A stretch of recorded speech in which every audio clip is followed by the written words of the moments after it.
Something very odd happened. Keir Starmer declared donations, he says, in line with the rules, and the press have actually identified that there's something wrong with this and reported on it reasonably accurately. Why is this odd? Because the British press aggressively tries hard to not notice things that, like, children would understand as wrong. This sudden tendency towards deciding it's important the British public are actually informed hasn't gone unnoticed, and in some circles that I run in, it's been given a name: the Great Noticing. Basically, there are things that are on the public record that anyone can access that the public could do with being informed about, and they're just sort of not mentioned very often. For example, someone may have done a video with a bunch of information on the public record that if you'd watched it, you may have been less surprised by the combination of factors leading to all this noticing going on about Keir Starmer, which appears to have properly spun out some of the centrist pro-Starmer types who are vaguely media adjacent. I guess we could call it the meltosphere. Which brings me to the serious questions behind this video. What can we understand about the recent events in the UK from the way the press has reported on certain figures? And no, this isn't just going to be the press is partisan, because we know that. And this phenomena occurs across the party political spectrum. An example is the series of scandals and events that precipitated the downfall of Boris Johnson, almost entirely a function of the press deciding that he was, in fact, exactly who he was all along, and that it was suddenly important that the British public be aware of it. That being said, they seem to have gone back to just treating him with kids' gloves if this latest Laura Kuenssberg mistake is anything to go by. It is interesting that journalists absolutely knew about the Partygate scandal before it was broken as a story, like a long time before. In fact, I think one of the parties that got caught up in the scandal was reported on in a very minor story as it happened, which I think raises some legitimate questions, in the same way that some information that would have been discoverable before the election has now apparently become really important for the public to know about. So that's what we're trying to figure out today. Why is there a lot of noticing happening all of a sudden in the past few years? And can we prove that this actually has an impact on anything? Maybe the last election? Who knows? Maybe. But before we dive into it, I want to say, if you're enjoying it so far, like, subscribe, all of the good stuff. And I just want to say that this is going to be kind of a lighter video, a shorter video. We're yapping here. We're just going to chat shit a little bit, because I need to do something that is not super detailed and super scripted. So we're just going to do some light, easy, fun, chatting shit. All right? That's just what we're doing. We'll get back to, like, the actual stuff, I don't know, sometime soon. But for now, let's start chatting shit, I guess. Let me ask the British people watching this a question. If you're not British, you're exempt. You don't need to respond. Why did we get this election result? It's actually kind of weird. Normally, when a party loses an election, the press hyper-focuses on its leadership election and tries to berate the candidates for its leadership into providing their own hypothesis about why they lost, and then they proceed to eviscerate anyone who doesn't agree with the press opinion on why they lost. Spoiler alert, it's always, you weren't right-wing enough. The Tories haven't really been hauled in front of the British public and made to explain why they lost in excruciating detail. Part of this is because the press has suddenly, mysteriously, decided that focusing on the governing party is more important than focusing on the main opposition, which, you know, weird how that works, but also because, and I say this with the maximum schadenfreude, every single potential Tory leader is a lightweight loser. So what I'm going to do is offer some hypotheses of my own, and part of it's going to be informed by press coverage, and we're going to try and categorize them so we can establish whether they really have explanatory power on their own or in combination with each other. So the first group are these kinds of mechanical arguments. The right-wing vote was split, and that fucks you in first past the post. Labour did especially well in swing seats. First past the post means that Labour just cleaned up, even though they did badly in terms of the popular vote and in raw votes. The second group are thoughts you might have when you look at the history of the UK and similar countries electorally. In the post-Thatcher world, each major party tends to get at least a decade in power. In liberal democracies that have competitive party systems, it's rare for political parties to be in power for so long, especially after major crises happen. The third are some of the few narratives you do see being offered that have a bit of a political dimension. People wanted change, so they voted for the other party. The impacts of austerity had become so far-reaching, they couldn't be ignored. Liz Truss caused an economic meltdown that probably would have happened eventually. She just poured kerosene onto the fire, but that's sort of a topic for a whole other day.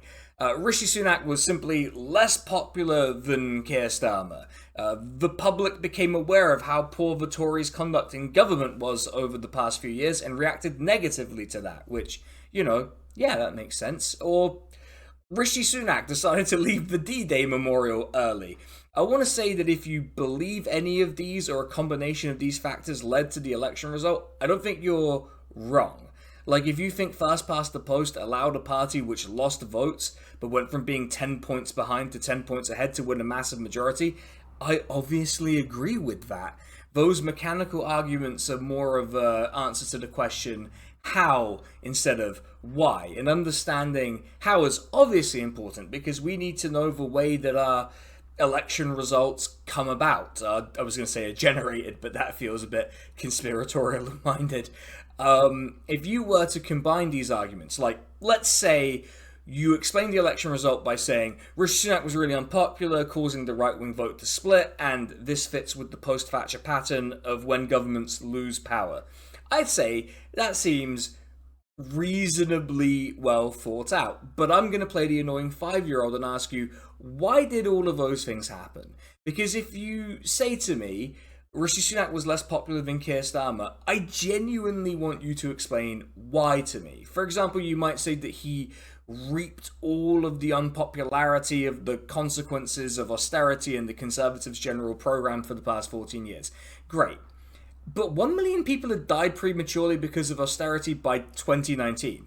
Was it not wide-reaching enough then? Was some segment of the British public okay with it then, but changed their mind later? I'm not a psephologist, a poll understanding guy, and this type of person might exist, almost certainly exists. I just don't think there's any great evidence that that's why the election result came out the way it did. Because, and I'll stress this point as many times as I need, the Labour Party, and basically all of the political parties, because of low turnout, recorded fewer votes than in 2019. To just substantiate that there wasn't a massive segment of society that just caved and decided austerity was bad actually, or that some other thing the Tories did pissed them off, here's a YouGov analysis of how people voted at the election, and you can see plainly that fewer Conservative 2019 voters switched to Labour, the Lib Dems and the Greens combined than to Reform. Also, and I'm not going to go on about this right now, but it'll probably come up in a little bit, Labour were elected on an austerity manifesto. I'm left kind of unsatisfied with all of these, or combinations of these reasons, and even ideas that I've seen that I've not put on here that I just know exist. You don't have to tell me about them, by the way. I know they exist. What I want to do is take this to the second order. Take Sunak's unpopularity, the impacts of austerity, Liz Truss immolating the economy, and fuck it, I'll say it, Partygate. People formed their opinions about these things not in a vacuum, but in a particular environment. I think back to the almost cyclical way that British parties have exchanged power in the post-Thatcher world. Free exchanges of power have occurred between the major parties, and they all happened in weirdly similar circumstances. Take 1997. Blair swept into power with a massive swing and lots of Tory voters just abandoning their party in favour of Labour and the Lib Dems and not voting. And this happened under the weight of huge personal scandals that occurred at the top of government, despite John Major trying to do a kind of socially conservative populism in the form of back to basics, and the Tories being shredded under the weight of Black Wednesday.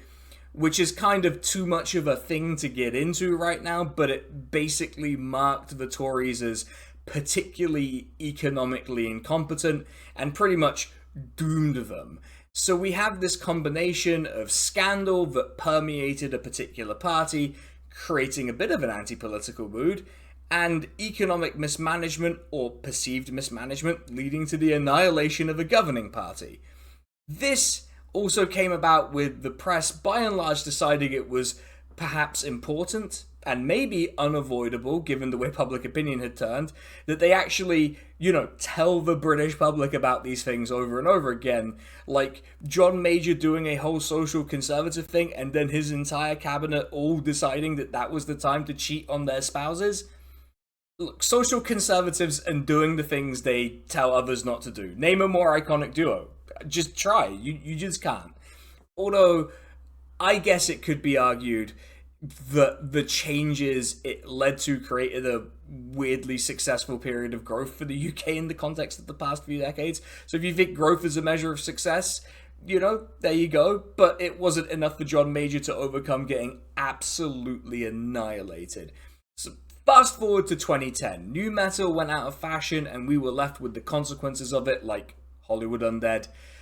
Not great. And in the UK, we had the parliamentary expenses scandal, which, while it was cross-party, it really did do damage to the Labour Party in particular as the party of government, who could have simply, changed the expenses system. Stop me if that sounds familiar, by the way. Plus, we had the added bonus of the aftermath of the 2008 economic crisis, which, whether you think it was right or wrong, was mostly blamed on Labour. To summarise, in 2010 we have a political system operating under a major scandal that was undoubtedly known about to some degree prior to it being a news story, and another economic disaster that made people poorer. Yes, there were some additional factors like resentment over the Iraq War and the fact that the British press decided to bully an apology out of Gordon Brown for probably the one good thing he's ever said in his life, but it's hard not to notice a pattern emerging. Now, some of you are going to put your hands up real quick in the comments and say, "Oh, pick me, pick me, pick me. I want to tell you why this isn't a valid comparison." And I know the Tories didn't win a majority in 2010. They did go on to in 2015, but there are some reasons for that. But the reason they didn't in 2010 is that David Cameron couldn't really soften the image of the Tories enough, because Eton educated ham-faced posh boy doesn't exactly scream the Tory party has changed, and Cleggmania turned out to be a dud because, and I know this is going to be hard to hear for those of us who may have got caught up at it in the time, he was a dipshit and a Tory at heart.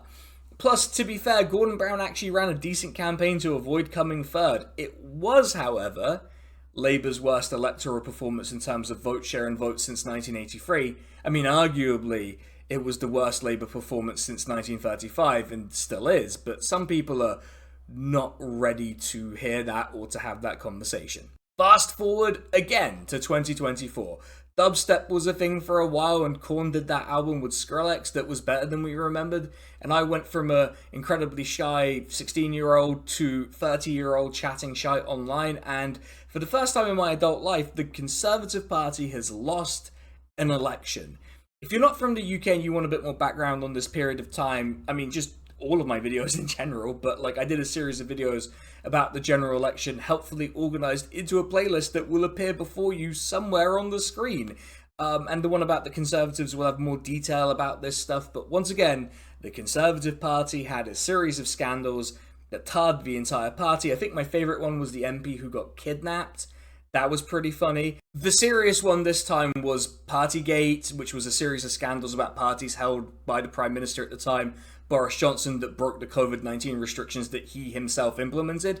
That was a whole genre of scandal with the Tories. I mean, just look at Matt Hancock. The shadow of this scandal was basically inescapable, as once the Tory party ditched Liz Truss, who we will talk about in a second, they picked Rishi Sunak to lead them, who was also implicated in the scandal. Perhaps a reflection of how shallow their bench was after over a decade in government, or that there was in fact a longer-standing structural issue with the party that someone could have reported on.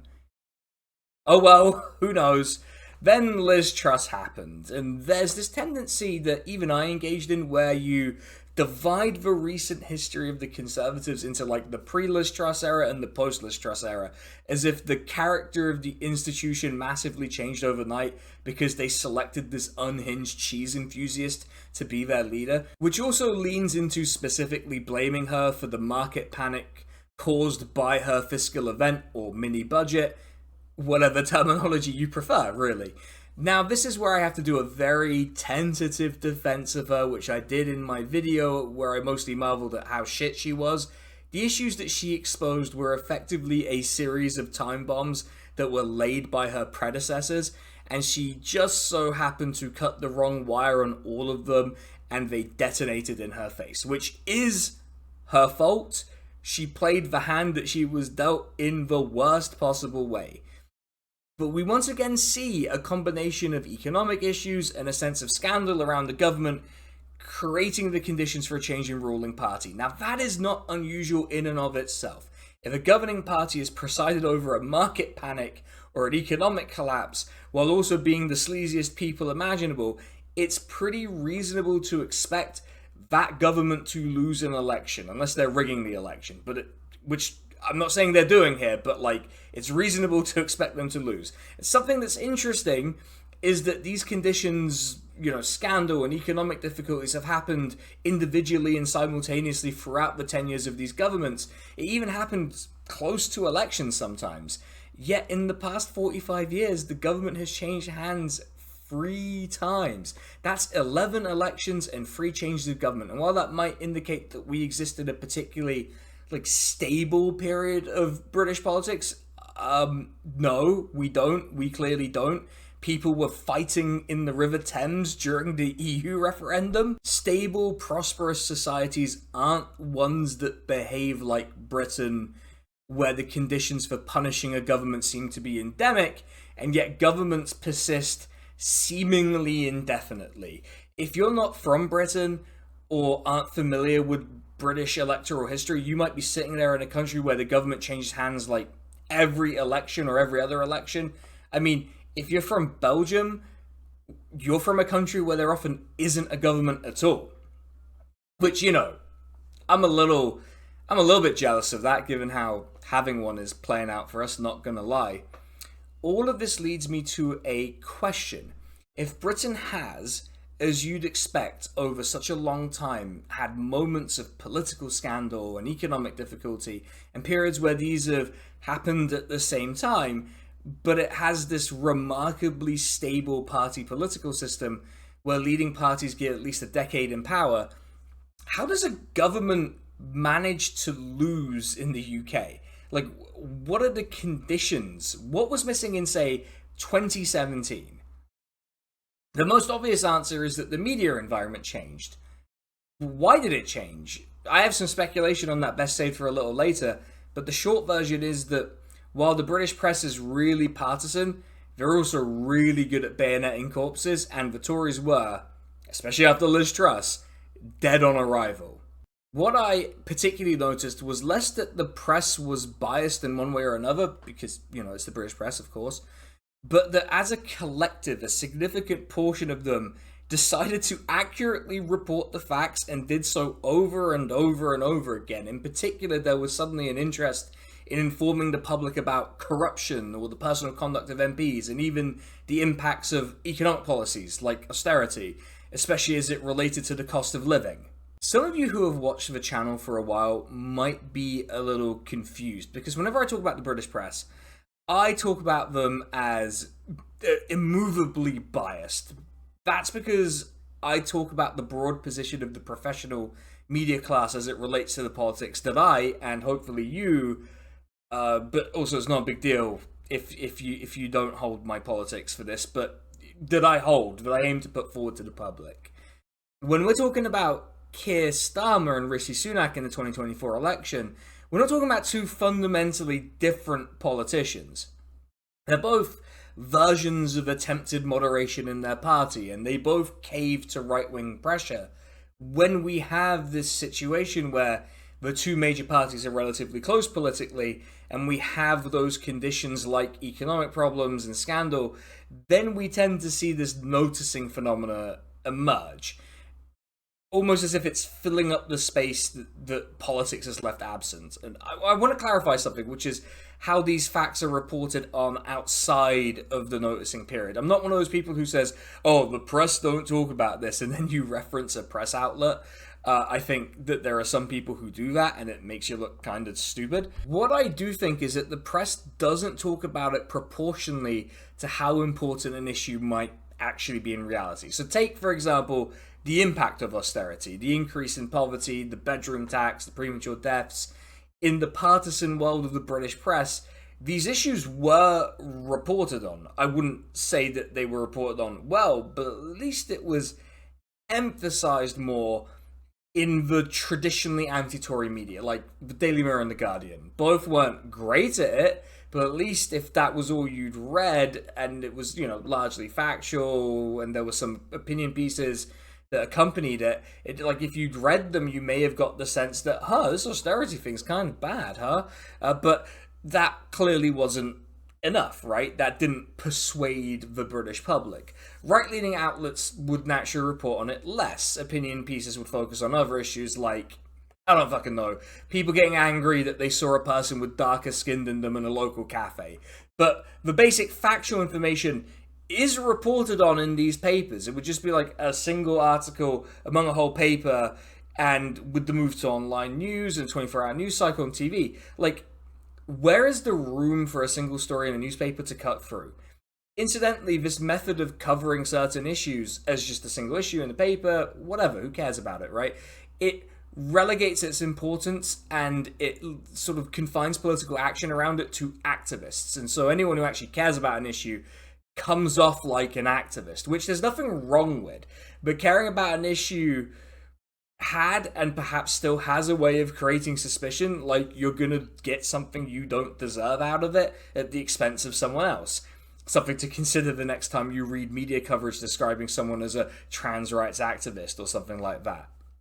For it to dominate, like the sense of political catastrophe engulfing the Tories at the last election, you at least need some cooperation from the other side, and bear in mind that neither of these are my side, so just understand that.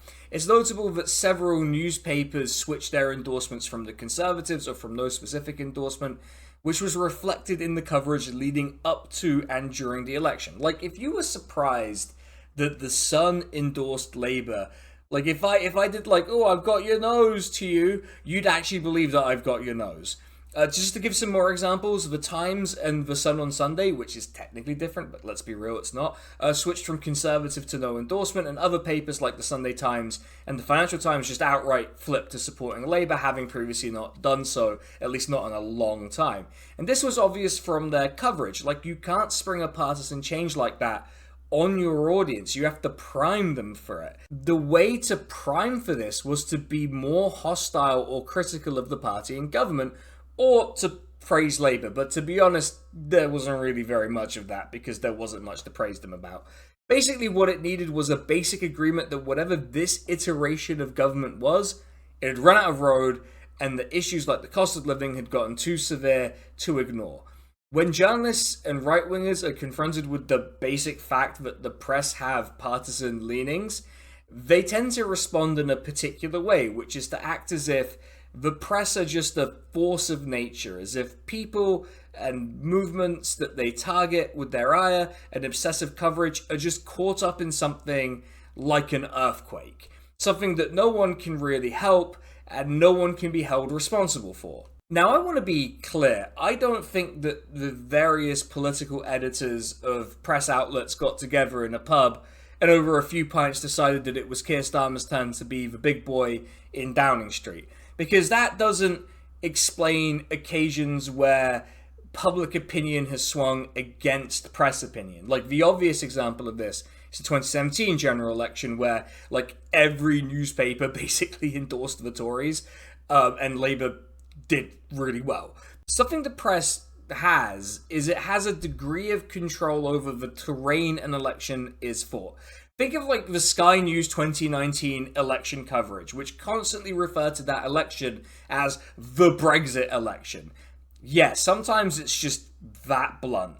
Now, that's not to say that political parties are helpless to change that or that there isn't real public interest in or concern about a topic. Political parties aren't stupid even when they have leaders that we don't like. They know what issues are their strongest. Labour will always try to make elections about things like the NHS or education, and they'll try really hard to fight the election on that terrain.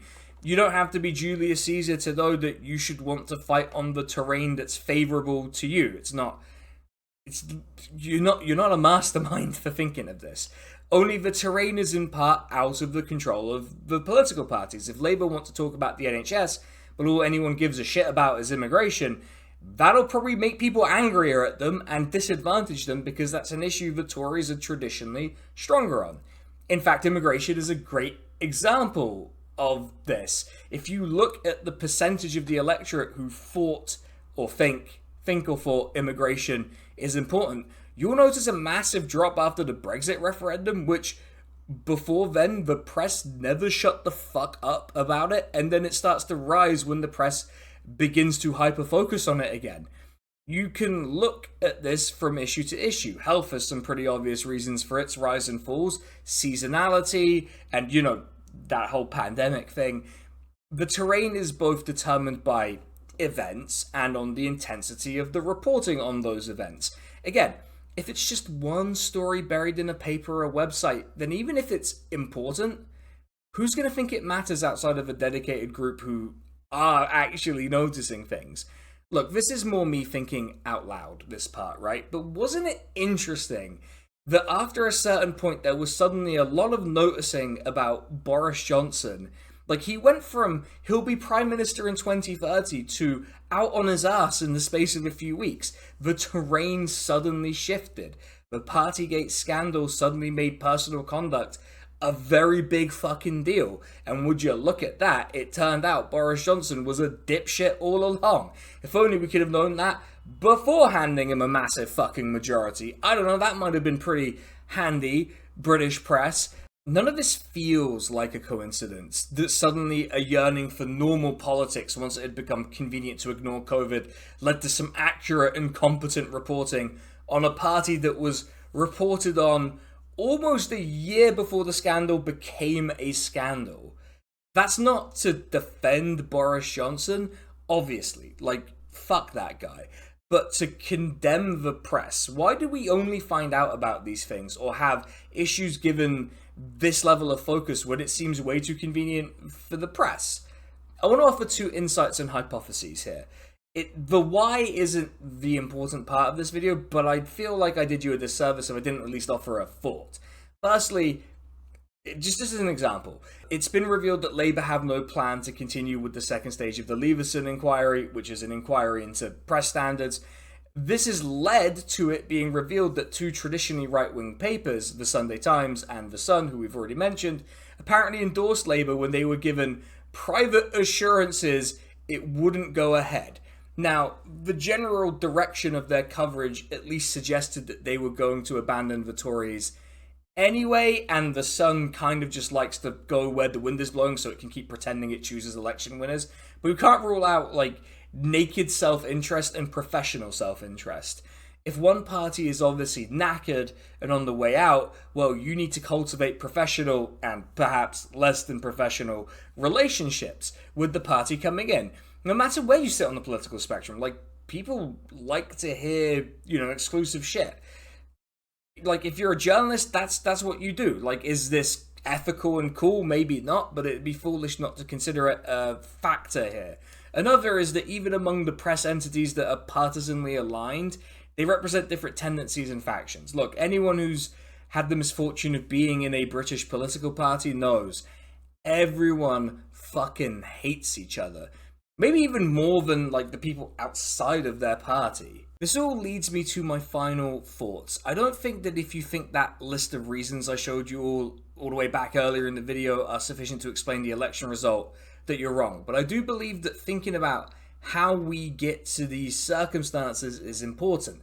Like, I wonder what it says about the UK that even though a lot of the underlying conditions are endemic, that we seemingly give every party a solid decade in power? Are we destined to be Homer Simpson and his rancid sandwich forever? Or is there something else compelling us, a force beyond a lot of our immediate control? I'm not saying that the press decided the last election. There are times where press opinion has clattered into public opinion and shattered, like Change UK. What I'm saying is they help create the conditions for this kind of stunning defeat of the Tory party, and that they especially impact their fortunes specifically. Which makes me wonder if this is okay. Is this okay? Is this good? Is this fine, actually? I think a democracy that only changes government when the stars align, and one of those stars is that the press suddenly decides to do its fucking job, is one where we're entitled to wonder about the health of that democracy. Or maybe it is fine that the most inbred, distrusted, and unrepresentative profession in the country gets to decide when the opposition gets a go in government. Who can say? I need to thank my proofreader, my partner. She really had to put up with a weird bit of this script. I also need to thank Emir, who did the thumbnail for this. Just excellent work, as always. I need to thank the people, the wonderful people who are top tier patrons and are members on YouTube, including Drone Riff, Mercutio, Kersey Scheider, John N, and Liron.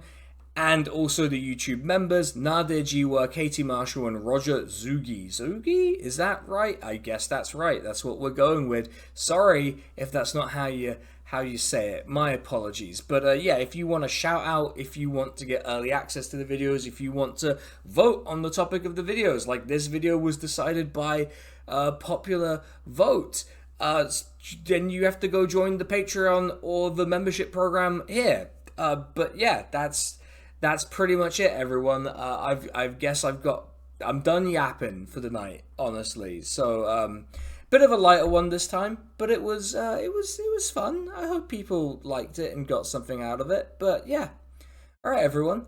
I'm gonna catch you all on the next one, and yeah, hope you all enjoyed it. Take it easy. Bye bye. Also remember to like and subscribe. I keep forgetting to say that. Like and subscribe. Do it. Do it now. Okay. Bye.